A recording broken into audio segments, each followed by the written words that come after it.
The atomic bomb-carrying plane, Boxcar, piloted by 25-year-old Major Charles Sweeney, dropped the second atomic bomb, a plutonium bomb, on Nagasaki from an altitude of 9,600 meters.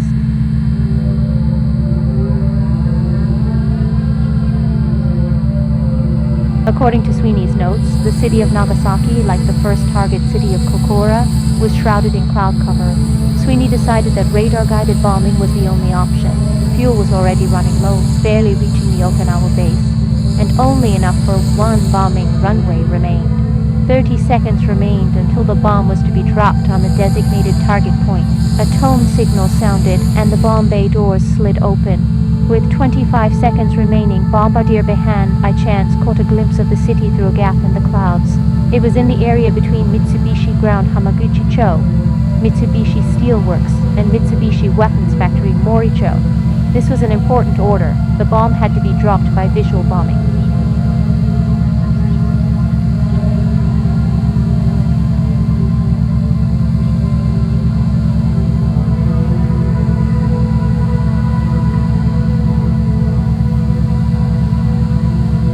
The explosion deviated from the target zone to a location approximately 500 to 600 meters north, above the tennis court at 171 Matsuyama-cho, commonly known as Hypo Center Park. Sakui Shimodaira gave the following account. I will never forget that day, August 9, 1945. Early in the morning, the air raid siren rang out, and we children rushed to our usual cave, about 800 meters from the hypocenter. Many other children were hiding in the dark cave. Soon we heard voices shouting, "Air raid warning, all clear, air raid warning, all clear." We ran out of the shelter, but my sisters and I, along with about 7 or 8 of our friends from the neighborhood, remained behind. That was the moment. There was a flash of light, and just as I thought I could see every corner of the dark hole, the blast blew in, and we kids were blown here and there, slammed into rocks, and lost consciousness. I felt someone hit me on the head, and I came to. I was shocked. The large air raid shelter, which should have been empty, was filled with people who were charred black, people with torn flesh and blood, people with bulging eyeballs, and people with burns swollen to 2 or 3 times their normal size. They were all crying out in agony, "Water, please help me."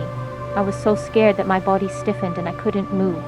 All I could do was scream out, "Mom, help me!" My sister was blown away, and I don't know what happened to her friends. My older sister's child had also been blown away. Finally, the 3 of us came together, huddled together, and cried out for help, but no one came. We heard a voice calling out, "Hey, hey, who's there? Kill me!" We cried in agony. We looked and saw Sakurai's older brother lying there. His stomach was torn open, his intestines exposed. The inside of the trench was filled with charred corpses and a foul stench. We vomited and waited for help. Finally, we heard a voice from outside. "Hey, is anyone alive?" We cried out, "We are alive, help!" Our adoptive father came to our rescue. He helped us out of the trench. We were shocked. Not a single house that had been there before was there. Just a pile of charred corpses and rubble. Our older sister was found dead in her own home. Our mother was dead next to a neighbor. Our older brother was a medical student at Nagasaki University, and he came looking for us, staggering along with the help of a friend. We were happy that we had survived, but on August 11th, my brother's last words were, "I don't want to die, I don't want to die," and he became as cold as ice. The 3 of us who survived were helped by relatives and fled to the countryside.